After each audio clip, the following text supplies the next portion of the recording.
आजकल बहुत से लोग एक नई बीमारी का शिकार बन रहे हैं जो कि है हियरिंग लॉस। और कमाल की बात यह है कि ये प्रॉब्लम नीचे ही नीचे धीरे धीरे बढ़ती रहती है, जिसका एकदम से पता चलता है और तब तक बहुत देर हो चुकी होती है। दरअसल लाउड वॉइस की वजह से इनर ईयर की छोटी छोटी कोशिकाएं, जिन्हें हेयर सेल्स भी बोलते हैं, वो डैमेज होती चली जाती है। और आपको बता दूं कि शोर से होने वाले हियरिंग लॉस का कोई भी इलाज नहीं है। ये परमानेंट प्रॉब्लम है, इरिवर्सिबल है, क्योंकि इंसानों के इनर ईयर के हेयर सेल्स कभी भी रीजनरेट नहीं होते। और इस प्रॉब्लम का तब पता चलता है जब तक मोस्टली हेयर सेल्स डैमेज हो चुके होते हैं। तो अपने दिन से 5 मिनट निकाल के इस वीडियो को ध्यान से देखिए, जिसमें आपको बताऊंगा कॉज ऑफ हियरिंग लॉस, उनके सॉल्यूशंस, ईयरबड्स और हेडफोन्स में से कौन से बेटर हैं, कैसे उन्हें यूज करना है। चलिए जानते हैं फटाफट से। सबसे पहली बात यह है कि साउंड को डेसिबल्स में मापा जाता है और हमारे कानों के लिए 85 डेसिबल तक सुनना सेफ है। उसके जितना ऊपर जाएंगे कानों के लिए खतरा उतना ही बढ़ता चला जाएगा। अगर एग्जाम्पल के लिए बताऊं तो जब दो लोग किसी की चुगली करते हैं या फिर फुसफुसा के बात करते हैं तो वो आवाज अप्रोक्स 20 डेसिबल की होती है, जबकि किसी रॉकेट लॉन्च या फिर बंदूक से निकली गोली की आवाज करीब 120 से 30 डेसिबल तक पहुंच जाती है, जो कि ऑब्वियसली बहुत ज्यादा है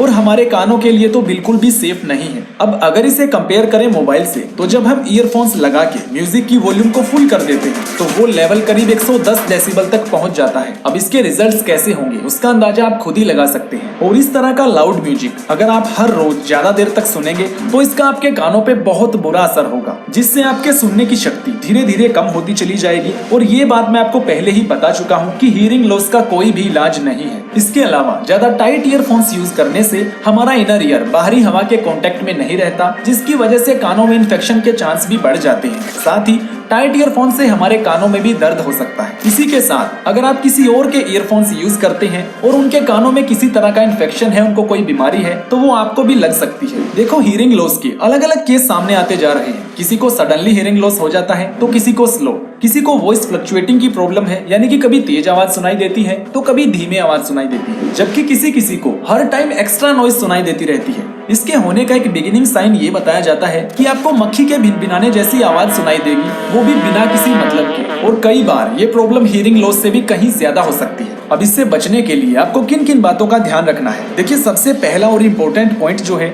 वो यही है कि loud music for long duration. अगर आप ज्यादा तेज आवाज में लाइक फुल वॉल्यूम में 4 से 5 घंटे या फिर इससे ज्यादा गाने सुनते हैं तो ये नुकसान का सबसे बड़ा कारण है। और मान लीजिए अगर आपको लंबे समय तक गाने सुनने ही हैं तो अपने मोबाइल की वॉल्यूम को 60% तक ही रखें। इससे साउंड लेवल 75 to 80% तक ही रहेगा, जो कि सेफ है। मतलब कि अगर आपके मोबाइल में जो वॉल्यूम बार है वो 10 स्टेप्स में बढ़ता और घटता है तो उसको 6 तक ही रखें, यानी कि 60% तक। अगला पॉइंट ये है कि बेस्ट स्टीरियो इफेक्ट्स के तरीके अपनाएं, जिससे कि ज्यादा तेज आवाज ना करनी पड़े, और राइट को राइट में और लेफ्ट को लेफ्ट ईयर में ही लगाएं। इसके अलावा इक्विलाइजर्स को सेट रखें और बेस्ट क्वालिटी का म्यूजिक ही सुने, ताकि वोकल्स आपको क्लियर सुनाई दें और ज्यादा तेज आवाज करने की जरूरत ना पड़े। कुछ लोग एक और गलती करते हैं कि रात को ईयरफोन लगा के गाने सुनते सुनते ही सो जाते हैं और सारी रात कानों में वो गाने बजते रहते हैं। तो इसके लिए आप म्यूजिक स्टॉप टाइमर का यूज करें। आईफोन्स और आईपैड्स में तो ऑलरेडी ये फीचर आता है। एंड्रॉइड यूजर किसी ऐप को डाउनलोड कर सकते हैं। अब सवाल आता है कि हेडफोन्स और ईयरबड्स में से लाइक ईयरफोन्स, वैसे तो सभी को ईयरफोन्स ही कह दिया जाता है,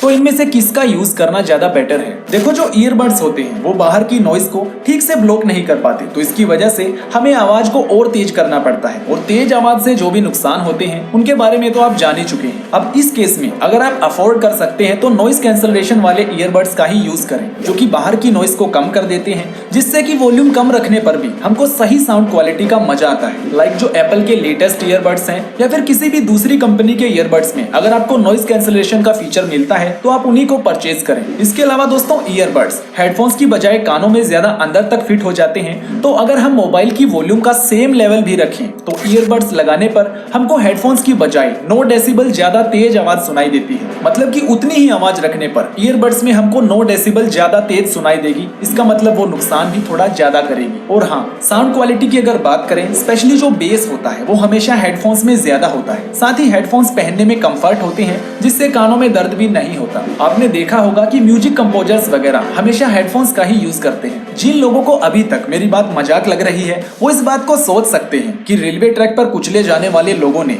मोबाइल में कितनी तेज आवाज कर रखी होगी कि उनको ट्रेन का हॉर्न भी सुनाई नहीं दिया, जिसकी वजह से उन्हें जिंदगी से हाथ धोना पड़ा। तो यार, अपने शरीर की इतनी अहम इंद्रियों में से एक यानी कि सुनने की शक्ति, अपने कानों का ध्यान रखें। वीडियो पसंद आए तो लाइक करिए और ऐसी अमेजिंग वीडियोस के लिए